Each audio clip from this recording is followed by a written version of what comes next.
Plasencia. History goes way back, Roman times, during the Islamic period, and more prominently during the 13th, 12th century.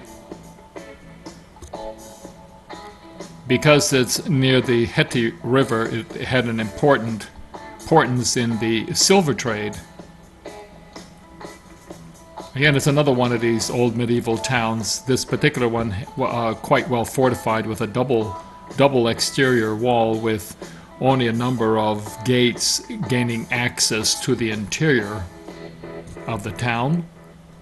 Now this is still quite lived in. You're going to see that a little bit more modern. They're not particularly modern, but they're definitely not from the time period. Probably the big main feature is the Catedral de Plasencia. It's quite big. It's quite built up all around it, so it's difficult to get a perspective of the size of the cathedral. It dates also way back, and parts of it were built, considered the new part and the old part.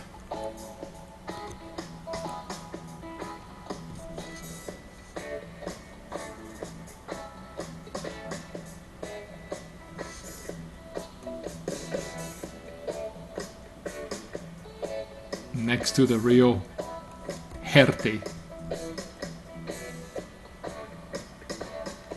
There are numerous well laid out parks also in the city, very accessible by most of the main highways that lead to it.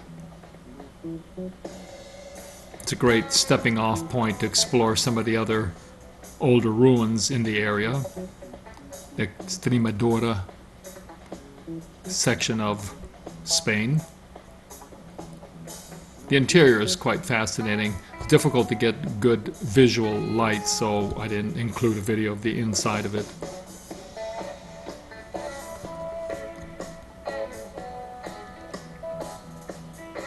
So a lot of noblemen would, with their wealth, would settle here, partly because it was well fortified, and so you would see these palaces being built.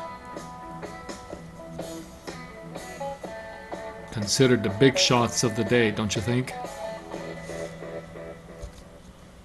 This is another palace.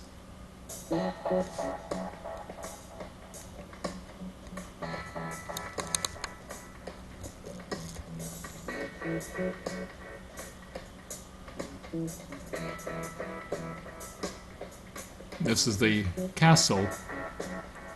Quite extensive.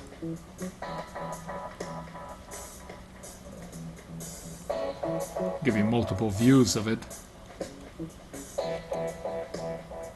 This is the Aquaduct. I don't think they called it Saint Anton back in the day. Thanks for letting me take you on this tour. Subscribe and like.